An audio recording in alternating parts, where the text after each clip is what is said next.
Good evening, ladies and gentlemen, and welcome in to the Hayden Coker Show live here from Buffalo Wild Wings in Pell City. The Hayden Coker Show presented to you by Senator Lance Bell. Senator Lance Bell, one of the best men I know, one of the best men he knows. All right, so massive week, okay? Massive week last week, massive weekend this weekend. We've got it big time, okay? I'm going to be in Auburn watching the Auburn versus Missouri game. I'll be shadowing the Auburn Sports Radio Network. That'll be a fun one. It'll be a fun game. Missouri currently favored by 1.5, okay? But let's talk about last weekend before we even decide to dive into tonight, because I feel like we would be doing this show an injustice if we didn't talk about last week, okay? So let's move on. So, Missouri.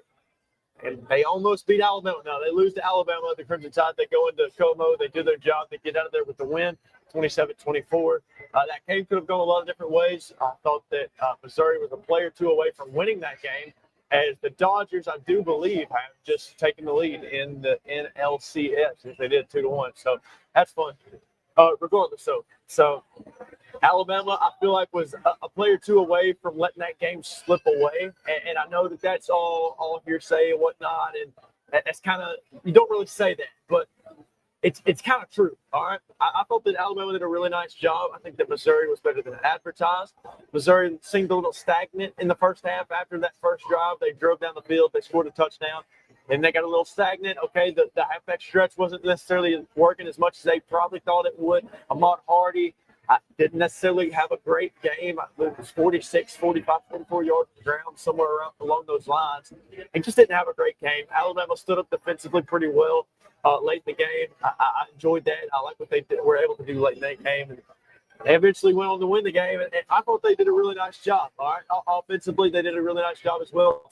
Ty Simpson, he looks as accurate as ever. He looks really, really good. I'm curious to see how he's going to fare off this year, especially when some bigger teams are coming into play. Obviously, you've already played Georgia and everything, and then Tennessee this weekend is going to be a massive game. So, and Missouri was not a pushover when it came to their defensive ball game. It just wasn't.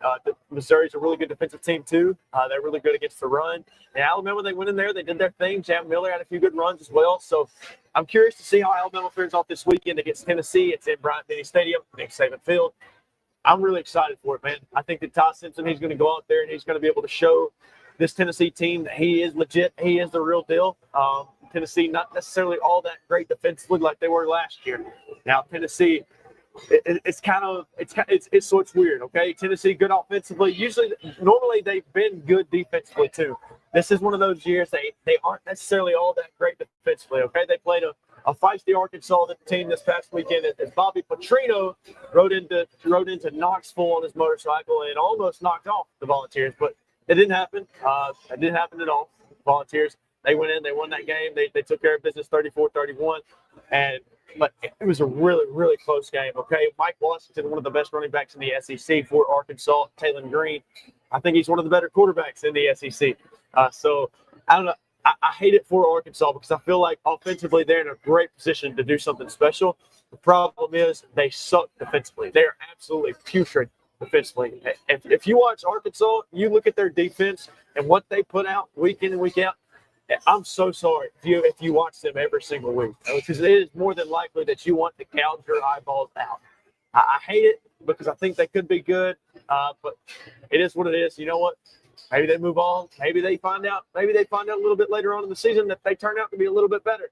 I don't know, and I don't think it's going to happen. We're mid-season already, and if something hasn't happened, it's probably not going to happen. So I don't know. That's something you just kind of sit back on and think about. But Indiana, they beat Oregon this past weekend. There were a few people who thought that was going to happen. Pat McAfee picked the Indiana Hoosiers on College Game Day on Saturday morning in an electric pink. That was fun to watch. So, but this was one of the more fun games of the weekend. Fernando Mendoza, he went out there and he made a mistake late, but he really did a really nice job over the weekend against Oregon. Oregon's defense is pretty dadgum good. They're pretty solid. They're really good against the pass. So for Fernando to go out there and do what he did through the air, I thought that was pretty impressive as well. He made a mistake late. I just didn't necessarily read it how he thought it would, or I say read it. He didn't make the throw well. He should have led the receiver a little more. It's a drag route, and so he's running across the middle of the field, and then he just throws. It's just a little bit behind his intended receiver. He throws it on the inside shoulder. The ball needs to go to the outside shoulder. to the sideline. So misses up on the throw. People do it all the time. Quarterbacks do it all the time. I think that Fernando Mendoza is kind of showing right now that he's one of the best quarterbacks in America. And let me just go ahead and say this before we move any further. If you listen to Hayden Coker, if you listen to some of the other media personalities out there that said so, you knew that this was going to happen. Not necessarily that he was going to be a Heisman front runner, but you knew that he was going to be good for Indiana. If you watched him last year, a lot of Auburn fans watched him against when California played Auburn, and everybody knew. They were like, okay, this Fernando Mendoza guy is just freaking good. Like, he's electric. He's astounding. So if you watched last year, you knew that. If you listen to me, if you listen to some of the other media personalities out there, you kind of knew that. But not everybody does. That's perfectly fine, because I don't like to listen to me either. Sometimes I make decisions in my own head. I'm like, hold on now. I don't necessarily know if I should listen to myself in this situation. Moving on. Auburn and Georgia. Auburn jumped out to a 10-0 lead over the past weekend against the Georgia Bulldog team, who was just trying to find something in that game. And they eventually do, but Auburn goes up 10-0. And you think that, hey, you know what? They're about to punch the ball into the end zone, go up 17-0. This is their game to lose, okay? You're going up 17-0 going into halftime. Okay, say you come out in the third quarter, Georgia's got the ball. It doesn't matter. Your defense, they have momentum. You're up 17-0. Holy crap. And then you just get absolutely blindsided. You get Michael Orr out of nowhere. And Georgia ends up making the game a 10-3 football game. Should have been 10-7 if the referees actually do their job correctly, but it is what it is. So now Georgia, they recover a fumble on the 1 yard line. Okay, so Auburn fumbles, Jackson Arnold fumbles on the 1 yard line. So some people are saying it wasn't a fumble, some people are saying it was a fumble. Regardless, okay, the ball's recovered at the 1 yard line, returned for a touchdown. The Georgia defender never went down, mind you. Anyways, so Georgia goes on to take it to the end zone. Referees end up going back and calling it down at the 1 yard line. I don't know why or where they got that information from. I did not see so. I'm reporting on it. I'm doing my job. I'm doing my justice to you guys. So I thought it was kind of dumb. It's pretty stupid. Kirby Smart was clapping his hands just like this. And I don't know how that happens. I don't know how that works. I thought that Georgia won the game, okay? I thought that Georgia won the game fair and square. Now, obviously, you had some pretty egregious calls. But if you look at what Auburn did in the second half, guys, over the last 3 games, so let's break it down real quick, all right? Georgia, for Auburn in the games against Georgia, Oklahoma, and Texas A&M, in the last quarter, okay, or excuse me, in the last half of all of those games. So last half, all 3 games, they have failed to put up 100 points or 100 yards in each second half of those games. And that is just beyond egregious. Hugh Freeze has got to fix it. Play calling has got to get better for Auburn if they want to even attempt to win 6 games this year. They've got a rough schedule ahead. Well, I say rough. They've already faced the brunt of their schedule. Okay? Your Oklahomas, your A&Ms, your Georgias. That was the 3 games that I think everybody was kind of looking to be the outlier for Auburn. Everybody was looking to see if, maybe they were going to upset one of those 3 teams. Okay, maybe 2 of those 3 teams. Ends up not working out. Okay, they dropped the 3-3 on the year. They got to figure something out. But here's the thing: if Auburn was going to do something, if Auburn was going to out-physical a team, if Auburn was going to go out there and schematically beat a team, it would have been done already. I thought it was going to be Texas A&M. Okay, looking back on it, their best shot was honestly Georgia. Okay, you're up 10-0. Now Jackson Arnold, I thought. Yes, he did have it tucked in a little bit, but he had it tucked in like this. If Jackson Arnold is 4th and goal, I get it, I understand. And you're inches away. If anything, get up, do that when you're diving. But he has it like this, and to me, I think you have to have that ball tucked, and you have to have your arms around it. I'm not a coach, okay? But I am somebody who analyzes the game. I think I do a pretty good job at that.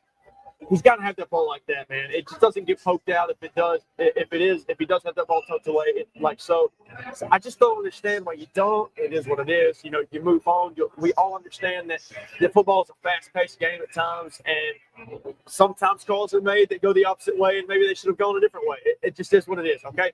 But that is the thing about college football. That's the thing about football in general. Not every single call is going to go the team's way, the respective team's way. And when it doesn't go your way, you have to be able to respond. And Hugh Freeze and Auburn did not respond at all. They went out there in the second half, and it looked like they almost laid down. All right, it was you're in a gunfight and you surrender. All right. This is 1960s. You go out there, you're in a duel, you turn around, wave the white flag, and you run. That was all. So that is one of the most poor offensive performances in the second half I've ever seen from a team. Hugh Freeze came out with a game plan. He stunned Georgia. He was calling plays like his job depended on it, which it kind of did, but and it still does. But in the second half, it didn't translate over. And I think by the halftime interview, of Hugh Freeze's halftime interview, I think you can kind of tell, and it was just rough, man. And I hate it because I thought that was going to be one of the better games for Auburn this year. But obviously that does not come to fruition, and that's okay. Moving on. All right. So Texas Tech. All right. I want to talk about Texas Tech and Cameron Dickey real quick. Texas Tech doesn't necessarily get a lot of love on this show. I'm a massive Texas Tech guy. I love the way that Texas Tech facilitated their team this 12. I think he's one of the better head coaches in college football. Now, with that being said, Texas Tech can run the ball. They can run the football. Cameron Dickey put up over 200 yards rushing, guys, on 21 rushing attempts. Let's see. I have it right here. Cameron Dickey was phenomenal. He went 21 rushes for 263 yards, 2 touchdowns. All right, so he was great. He was absolutely phenomenal. He put up the best performance by a single player by a running back that I saw all weekend now. By quarterback, Damon Williams of Washington. Damon Williams had a fantastic game, over 400 yards passing, over 100 yards rushing, 4 total touchdowns on the night. So those are the 2 guys that really stood out to me over the weekend. Just absolute playmakers. Absolute playmakers. Damon Washington, not somebody who's going to get a lot of recognition right now anyways. Cameron Dickey, not somebody who's going to get a lot of recognition right now anyways. But Washington and Texas Tech, those are both teams that can make a run at the college football playoff. I picked Texas Tech to win the Big 12 preseason. Washington, I didn't necessarily have them winning the Big 10. I didn't have them making the Big 10 championship game. What I did have, though, is I had them having a pretty good season, and I didn't think that they were going to finish like bottom of the pack in the Big 10. I thought they were going to finish a little bit better. Okay, you have Coach Fish. I think he's doing a really nice job over there in Washington. So it's for me right now, for those 2 teams, it's all about finishing your schedule, okay? It's winnable. You have the schedule. You can do it. Now you've got to go out there. You've got to execute. So we'll see how that goes. Obviously, it's just right now you sit back and watch. But right now I think that Texas Tech really can do that. Okay, Baron Morton, I think he's got to stay healthy, man. Baron Morton has got to stay healthy. And if he doesn't, that may be what it'll be. Will Hammond, the backup quarterback, he's looked decent at times. He's looked rough at times. But at the same time, I think that if Baron Morton stays healthy for this Texas Tech Red Raider football team, then I think they could go miles beyond what people actually think that they could go. So that's just me. I've had conversations with people about Texas Tech. They're not necessarily as great. I think they're good. I don't think they're championship level yet, or national championship level anyways. But I think they certainly could make some noise. All right. Now, that's that. All right. Now let me tell you a little bit about Daniel Welch and all the guys over at Still 174, okay? You can't build your house with gingerbread, all right? You can't build your house with icing or anything like that. You don't want to take 47 trips to Home Depot and back and all that. But what you can do is you can go over to Still 174 on Facebook. That's Still 174 on Facebook. Those guys can get it done for you. Still strong, still reliable, Still 174. That's Daniel Welch, Dawson Welch, Bobby Welch, all those guys, phenomenal dudes, and they can take care of you. Now, this is a Hayden Coker Show presented to you by Senator Lance Bell. And Senator Lance Bell, one of the best people I know, one of the best people he knows. So jumping into the tHCS Power 12 now. Guys, I've been waiting to break this to y'all. I know I put it out on Sunday, but I've been wanting to break this down for you because I think this is important. I think that everybody needs to hear this. All right. Group of 5 team. Okay, it was Memphis. Now it's back to South Florida. Now, South Florida, they went into Denton, Texas, and they knocked off a mean green North Texas team that has just been phenomenal all year. Okay, they knocked them off. They beat them 60-something to 30. Okay, regardless, they beat the doors off of them. Close game at first, and then USF just dismantles the mean green. And they did a really nice job defensively. Byron Brown played a really nice game quarterback for USF. I have them at my group of 5 position. They've just been on a tear lately, and they really proved it last week. They need to be there. So LSU coming in at number 11. LSU is one of those teams that I'm still a little iffy on. I think that they have a lot to prove. I think they've taken a step back from last year. I really want to see them try and establish the run game, man. I just want to see them try and go that direction. If it doesn't work, fine by me. That is fine by me. But I want to see it happen. I want to see it proven that this team cannot run the football behind that offensive line. I want to see it proven that maybe they can run it. I want to see it proven that maybe when Dirk comes back healthy or Harlem Berry, whenever if those two guys can get rolling when it comes to the running back position for LSU, I want to see it proven. All right, I want to see it proven right or wrong. I don't want to see Garrett Nussmeier throwing the ball 35 times a game, especially with how he's playing right now. So. Tennessee coming in at number 10. I think that Tennessee is going to have to prove it this weekend. I think they're number 10 for a reason right now. Offensively, they're great. Defensively, they have a little work to do. But to me, they are a top 10 team. Okay, and until they show me otherwise, which they could show me otherwise this weekend, that's all up for debate. Notice how we rank based off of what we've seen, not off of what we're going to see. So that's just kind of how that works with us here at the Hayden Coker Show. But yeah, that's why we have Tennessee at 10. I think that Aguilar, while not necessarily a running threat, I think he's going to have to open it up a little bit this weekend. Alabama's got a really nice secondary. But Pagula tried to throw it on Alabama, and it just wasn't necessarily all that effective. So this weekend, Joey Aguilar, his arm is going to be huge. That's going to be the factor for Tennessee if they want to go out there and they want to win the game. It just is. Now, however, for Tennessee, they've got to be able to stop the run, and defensively, that secondary, they've got to play a little better than they have been. They haven't been playing all that well, but I think that they will. All right, now coming in at number 9, we have the Georgia Bulldogs. The Georgia Bulldogs, another one of those teams that I think that the Georgia Bulldogs, another one of those teams that I think they have a lot to prove this weekend. All right, so take a sip of the Buffalo Wild Wings sweet tea. I'm hydrated. No, so the thing about Georgia is, and these guys are, Georgia is, like I said, I think they're a fantastic football team, but I don't think that they have shown us enough yet.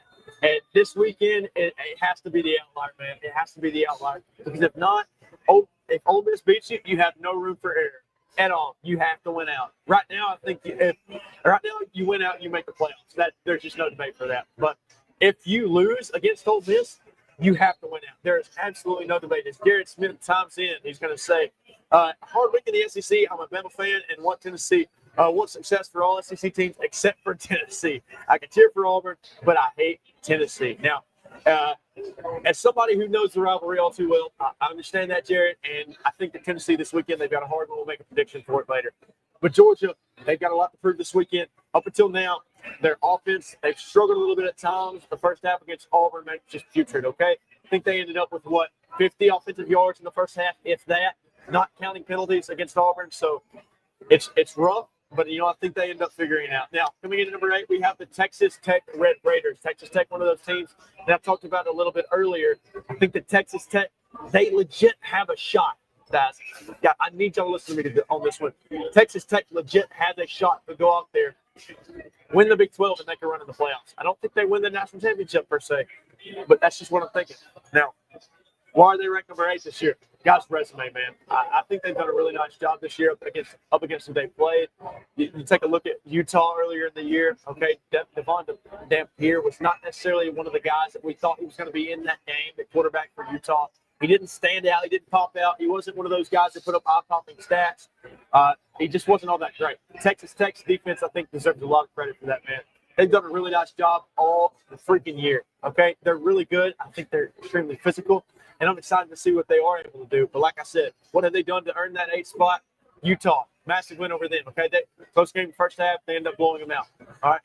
Then they just continue to pile up wins. They beat a Kansas team this past weekend. These guys continue to pile up wins. They're going to continue to do it. They have Arizona State this weekend, so they're going to have a lot to prove there. And I think they do. I think they prove it. I think they win that game. So that's why they're at number 8. A&M, we have Texas A&M at 7. A&M's impressive, man. They played a really impressive game this past weekend against Florida. Marcel Reed has done a really nice job. I think he controls the game extremely well, and I really think that the run game is catching on at a fantastic speed for A&M. It's not necessarily your best run game in college football or anything, but I think that with the duo of Owens and then also with oh gosh almighty, I can't remember the starting tailback for Texas A&M. They got a 1-2 punch with them, man. They're really, really nice. So Le'Veon. So I really think that with Le'Veon and Ruben Owens, they've got a really nice shot this year, man. They've got a shot at the SEC. They may win the SEC. Coach Elko's done a fine job over there. And I'm curious to see how it goes. That's why they're at number 7 for me. Now coming in at number 6, the Oregon Ducks. Now Oregon took a loss this past weekend to Indiana, and I thought that was a phenomenal game. Okay, Indiana, they went over a really close game. They pulled away late, win that game 30-23, we was 30-20 actually. But regardless, Indiana played just a really nice game all around, and I think that defensively that they're phenomenal. Now Kurt Cignetti's team offensively is where they kind of stand out. They can get creative with it. They can run off the RPO pretty well. So I really like where they're at right now. And I think Elijah Surratt, wide receiver for Indiana, the key wide receiver for Indiana, he's so good, man. And I think people need to turn on the tape and flip it over to him and just watch him play ball. He is so stinking good, dude. He's so good. But that's why Oregon is at 6. They took a fall from where they were because of the loss to Oregon, because of the loss to Indiana. I had them at 2. Now they fall at 6. Ole Miss number 5. Rough weekend against Washington State. You win the game, but you got to be careful, man. Ole Miss plays Georgia this weekend. Ole Miss, schedule-wise, resume-wise, they are 5. That's where I have them right now. Trinidad Chambliss has got to play better this weekend. Just the whole entire team as a whole has got to play better this weekend if they want a shot against Georgia, and I think that they will get that shot. Alabama at 4, continue to impress, man. They continue to impress. I'm excited to see what they are able to do this weekend. They're tested against a really solid defense against Tennessee. Tennessee, one of the highest-scoring offenses in the country. USC is up there as well, but Tennessee is one of those guys that they're going to go out there and they're going to score with you. So Alabama's going to be tested on that defensive side of football. Indiana coming in at number 3. Need I say anymore? They had a phenomenal game against Oregon this past weekend. They went up there, they fired up on all cylinders, and they did the job. Ohio State, they continue to not necessarily prove me wrong, but they continue to do their thing. And until they show me something else, I cannot move them. All right. Now maybe Alabama does something really good this weekend. Maybe they blow Tennessee out. All right. Maybe Indiana, they go out and they get a big win.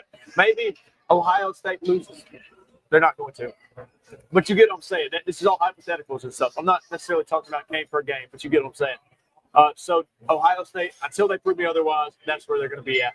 Now, the Miami Hurricanes. The Miami Hurricanes is a team that I think that they're extremely phenomenal, man. That they're so well-rounded. They're the most complete team in the country. They've played a phenomenal season.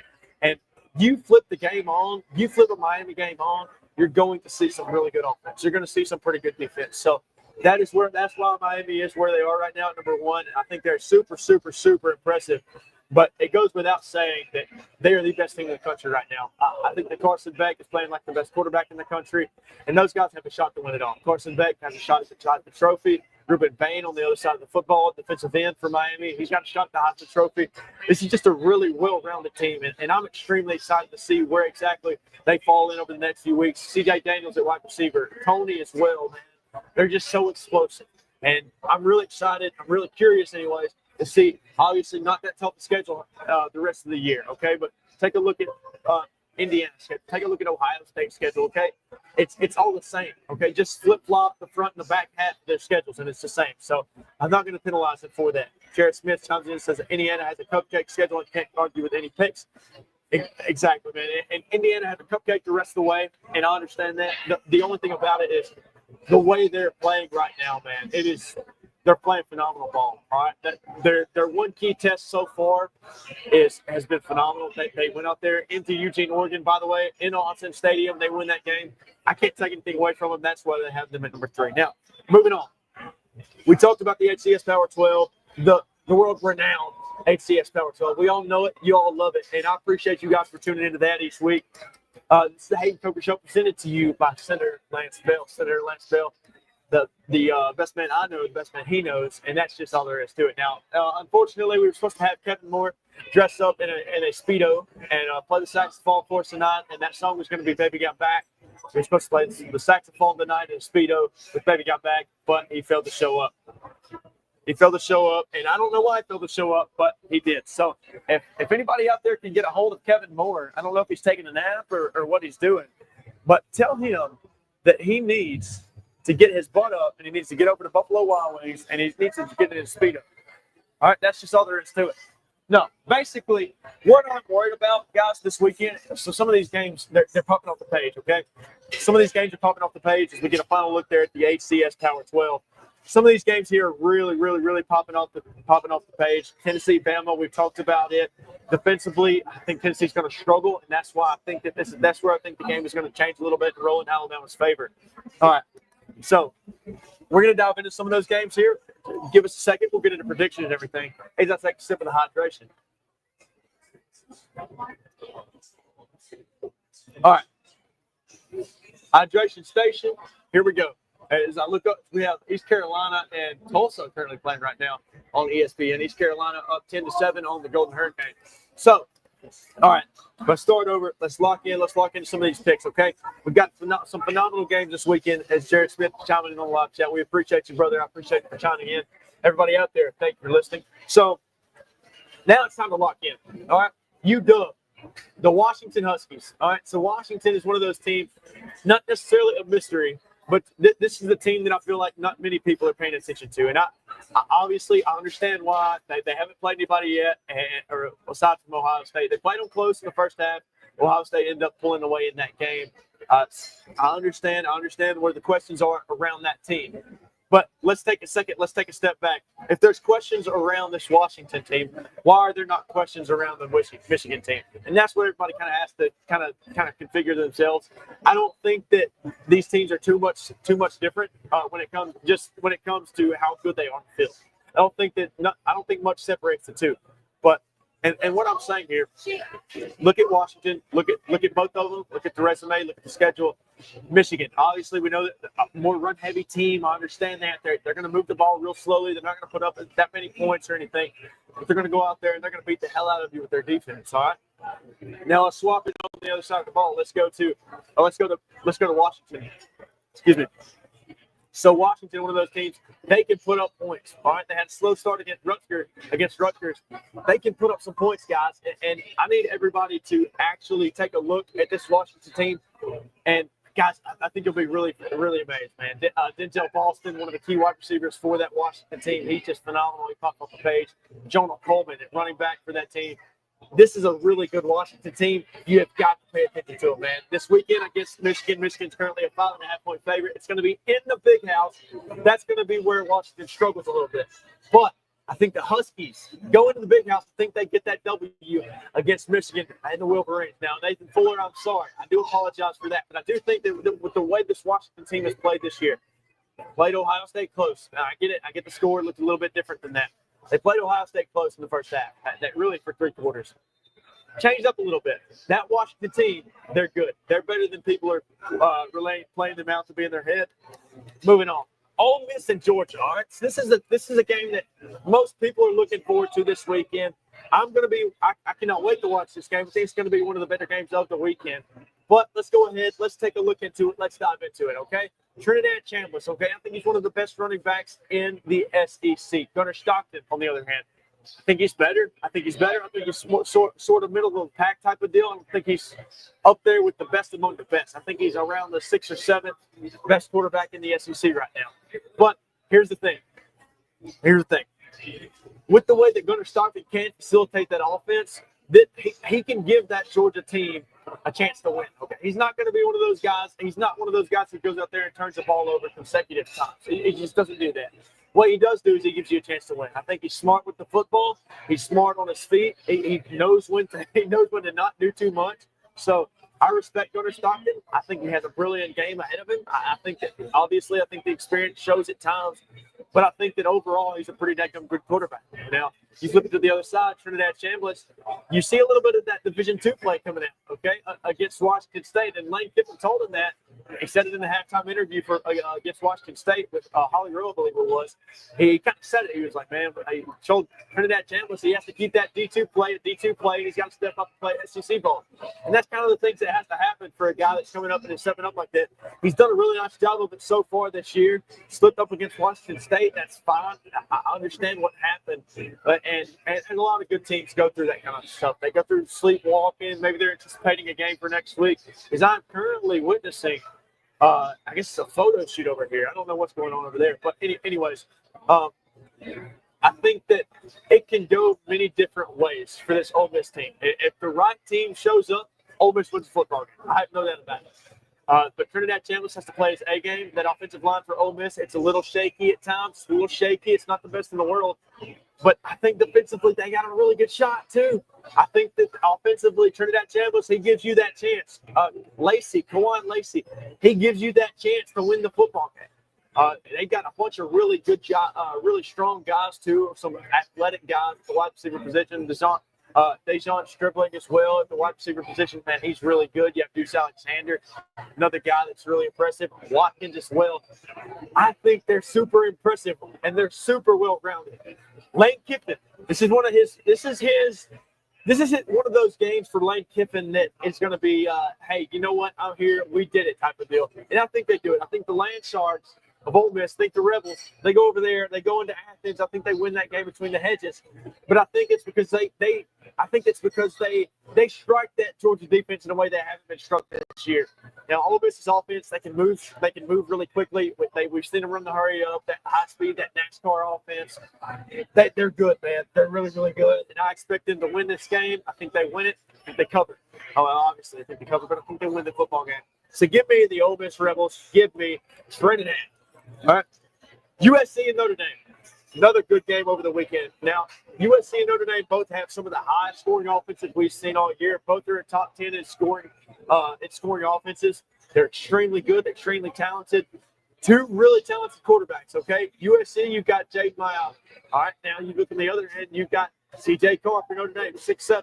So I'm curious to see what exactly happens with these two teams. I think that USC's offense is extremely explosive, and it will be this weekend. On the road, though, this is where they give up their points. They give up their points on the road. They aren't as efficient on the road. So I'm going to take Notre Dame. I'll take the Fighting Irish in this one. I'll take a close one, but I think that C.J. Carr and company, they do just enough at home against this Trojan team. And they're going to, guys, don't get me wrong. This is a Lincoln Riley-led team that is going to come out hair on fire, okay? They're going to come out guns blazing. They're going to come out and smack Notre Dame in the mouth. And this is one of those games, I think, that defensively, Notre Dame kind of takes over defensively. C.J. Carr does his thing. Jeremiah Love gets some. He's gonna get the ball 2 times, and he's gonna do his thing, man. We all know what Jeremiah Love can do. Guy's extremely athletic. He's efficient on the run when it comes to the run game, and he's a good receiving back as well. So I think that Notre Dame wins this game, and I think they cover. So currently, Notre Dame is a 9.5-point favorite in this game. So close game, but like I said, it'll be all right. Now, here's the thing with USC. All right, here we go. As I take a look down at my iPad here, here we go. I'm gonna get this one ready for you. This is an interesting stat. All right, you ready? So USC's opponents, they complete 54% of their third downs when USC plays on the road. All right, so the home team against USC completes 54% of their third downs. They convert on 54%. That is another reason that I think this Notre Dame team wins. Not because of their offense, but because of their defense, all right? Or excuse me, not because of Notre Dame's defense, but because of their offense as well. It's going to be a hard-nosed game. I think it's low scoring at first. Points will be put up in the end, though. Notre Dame wins that game. All right, now, moving on. Number 23, the Utah Utes take on BYU, and BYU currently a 3.5-point dog. Okay, I think Utah is a team that people are kind of sleeping on because they lost to Texas Tech earlier on in the year by a wide margin. Let's take a sip of the sweet tea. By the way, I hope you guys like the phone case. The phone case here at Hayden Coker Show. You can be sure to go on YouTube and subscribe to Hayden Coker Show. Look up Hayden Coker Show. It'll pop up. Or tHCS Media. Both of them will pop up. But, guys, that's just as simple as that. Now, Utah and BYU, the Holy War. You can still call it that. We're still calling it that. We ain't changing shite, okay? We're calling it that, all right? First, let me tell you a little bit about Steel 174 and how efficiently they can put together a house, okay? They do it pretty quickly. They do it efficiently. Those guys are extremely efficient at what they do. Daniel Welch, Dawson Welch, Bobby Welch, 3 really stand-up guys. They've got a whole crew behind them that are just extremely phenomenal at what they do. A phenomenal construction company. Those guys can get your house up in a jiff. You don't want to take your trips to the hardware store, the convenience store to get gas. You don't want to have to do all that. So instead, go to Steel 174 on Facebook. Hit up those guys. You can find their phone number as well. You can message me. I can give you more details as well. Still strong, still reliable, Steel 174. That's just those guys. That's just how good those guys can be. They're phenomenal. So yeah. the Holy War, Utah, offensively and defensively, I think too much as they go on the road and knock off BYU. I think that BYU is a little overrated this year. I'm not necessarily saying that because they haven't played anybody yet. That may be a little bit of the reason, but that's not the sole reason for that. Okay, I just don't think as a whole they're that good. I think Hank Bachmeier, he's all right. I'm not a massive fan of Bachmeier. I don't think I'm not a massive fan. He's okay. He's just not necessarily my favorite in the world. I don't think he's all that great. He's got some growing pains. He'll learn as they go. But regardless, Bachmeier, he's good. But I don't think they can get it done against this Utah team that's way too fierce right now. All right, Texas Tech at Arizona State. Texas Tech is number 17 team in the nation. Texas Tech number 17 in the nation. A 7.5-point favorite here against Arizona State, going to Tempe, Arizona, to play the Sun Devils. This will be a close game. I think it'll be a fun game to watch, but I think that towards the end, it's tough, man. I think Texas Tech is just a little too much. Baron Morton is way too good for this Arizona State defense. I think he carves them up defensively. I think that Kenny Dillingham is going to have to do a lot of soul searching after the game. Not because I think he's going to be on the hot seat or anything. I don't think that at all. But because I think they have a little bit more to prove than anybody else here. Okay, Sam Levitt, whether he's going to be 100% or not, we don't really know. But regardless, okay, Kenny Dillingham, I think he's got to take a look at his team after this game. He's got to kind of refacilitate. He's got to get stable. So I think that they're going to get knocked off this weekend. Texas Tech gets a really nice win on the road and bolsters their resume. Now, number 10, LSU going on the road to take on number 17, the Vanderbilt Commodores. The Vanderbilt Commodores currently a 7.5-point favorite. Now, this is going to be a fun one. I think that Vandy has what it takes to knock off this LSU team, but the question is, do they do it? That's a big question, okay? Diego Pavia, he's going to have to be on his A game. This is a really solid LSU defense. You hear the rumors about Blake Baker, okay? You see that he may be up for the Penn State job. By the way, nobody is saying that he's going to get that, but what people are saying is that there's a chance. And obviously, you know how Vegas is with the odds and everything. So, I don't know. I wouldn't pay attention to it, but Blake Baker's defense for this LSU team is extremely good, okay? I think that Whit Weeks is a phenomenal football player, and they're just really good at everything that they do. Now, can Vandy win at home? All right, LSU's offense, they've struggled lately, and I think that Vandy's defense is good enough to get this win. I think that Vanderbilt wins. I think that Pavia shows some people that he's still that guy after a loss a few weeks ago. So I'm going to go with the Commodores of Vanderbilt. I'll take them over the LSU Tigers, and Vandy continues to climb up in those rankings with only one loss. All right. UT versus Alabama. All right, you've got the Tennessee Volunteers, who are currently ranked 11th in the AP poll, number 10 in the tHCS Power 12, and Alabama, who is currently number 4 in the tHCS Power 12. But, guys, I'm going to be honest with you. I think that Alabama, I think that they're going to outmatch Tennessee here. I think that Tennessee, while extremely good offensively, I think that Alabama does a little bit. I think they confuse. I think Cade Womack does some things defensively to confuse this Tennessee team. Schematically, I think they're a little too good. It's not a great defense by any means. I think they're a good defense. They're not all that phenomenal. They don't pop off the page, but they can really do some things that they show some different packages. I think they go out there, they win this football game. Justin Jefferson, who's just a really phenomenal player at the linebacker position for Alabama. They got some good guys in the secondary. Xavier Brown at corner. I think they win this game, man. Bray Hubbard, he's a strong. He's more of a hard-nosed safety who can hit really, really hard. Kind of reminds me of Harrison Smith. You don't know Harrison Smith played for Notre Dame. Now he's in the NFL, plays for the Vikings. Reminds me of a Harrison Smith. The guy's good. He can flat out play. I think he forces a turnover. Okay, I'm going to be honest with you. I think that Alabama forces a turnover to Joey Aguilar. He turns it over a few too many times, and Alabama wins this game. I think they win it. I think they cover the 8.5-point spread. Give me the Crimson Tide, man. I think that everybody in Tuscaloosa is going to be lighting up a cigar on Saturday night. And I'm not going to lie, if I get the choice to, I might just do that. But here's another game.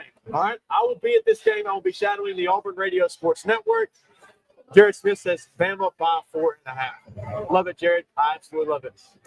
I'll be shadowing the Auburn Sports Radio Network for this weekend's Auburn versus Missouri game. I cannot freaking wait either, guys. I cannot wait for this game. It's going to be a fun one, and anybody who actually loves football, SEC football, especially Auburn football, you've got to be chimed into this one. You've got to be tuned in because Hugh Freeze is coaching for his job. And I think it depends.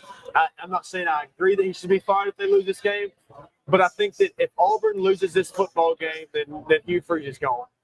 I hate to put it that way, but I think he may be gone. I've got some tea and I've got some water here. I'm going to have to go for the water. It's a little bit more soothing. There we go. I got the big orange bottle there. There we go. All right, now, I think that Auburn's in trouble in this one. For one, I think that Auburn is offensively, man, that they just struggle so much. They struggle heavily in the second half. They're not a second half team at all. They're more first half team. If you watch this Auburn team, the only successful game they've had in the second half, it was against Baylor in the first game of the season. All right, you can say whatever you want to about Baylor, but I think I don't know, man. Auburn's got to figure it out offensively. I don't think they could do it this weekend. I think that Missouri is just a little too good up front. They've got a really, really solid man, and I think they end up winning this football game. Offensively, though, all right, Ahmad Hardy. I understand that Auburn is it's a pretty good run defense.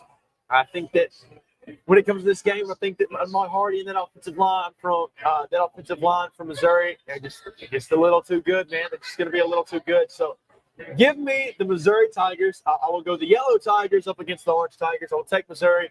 I just think they win this game, man. It's unfortunate, but I think that's what happens. Now, Texas got a tough one this weekend. Now, take a look at Texas last weekend, all right? They had a tough one last weekend, but it was fun to watch, obviously. So this was a Texas team. It was fun to watch this past weekend, but obviously this weekend I think it's a little different. Okay, Texas, they do a really nice job. They won the game. I think that they ran the halfback sweep. I think they ran it pretty well. I love that they try to use. I love the way they utilize that. Well, they bring the guard. They pull some guards and stuff. I really enjoy that. Quintervion Wisener, I think, is one of the better running backs in the SEC. Arch Manning actually had a pretty decent game. He played pretty well. He was pretty efficient as well. I get it. So you had your short passes, nothing too flashy and whatnot. But regardless, I think that Arch played a really phenomenal game. Okay, he went out there and he played his game. He managed the offense extremely well. And I expect for them to do the same thing this weekend. Now, the question of the night is, do they do that this week against Kentucky? They go on the road. They're favored by 12.5. It's going to be a fun one, okay? I don't think that Kentucky's all that great. It's going to be played on Saturday night at 6 o'clock. Texas currently a 12.5-point favorite.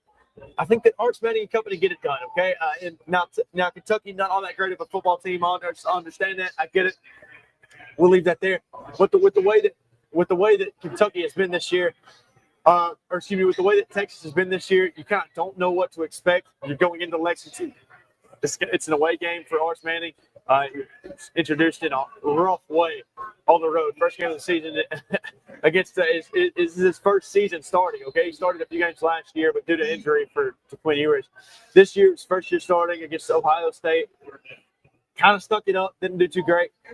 This is another game that's going to be on the road. Now, I get they played on the road games, but they're on the road again, man. They're on the road again. I'm curious to see how they do in this game. So, he didn't play well against Florida. Now he's going to have a chance to do it again against Kentucky on the road in Lexington. Not an easy place to play at all, and it's at night, by the way. So, I'm excited to see that one. I think it'll be a fun matchup, fun game to watch. That's just that. Now, I've got to click the pin because here's the thing. I've noticed that I'll be sitting here at times, and I'll be kind of not necessarily getting distracted, but with all the TVs in here, shout out to Buffalo Wild Wings for letting me do the show here. Shout out to Buffalo Wild Wings here in Pell City. Phenomenal people all around. So, Jarrett Smith chimes in on the live chat says Alabama Alabama -4, Auburn -7. He thinks Missouri is devastated and Auburn wins by 7. I like it. Missouri sold out for Bama and Auburn takes advantage. I love it. I love the pick. I love it, Jared. Thank you for tuning in. Thank you for chiming in on the live chat. So, now, we're going to go into one more game, all right? A&M and Arkansas. Texas A&M and Arkansas, all right? So A&M, one of those games that when they're on the road, the third down efficiency for their home team just goes to the roof. It's at 46%.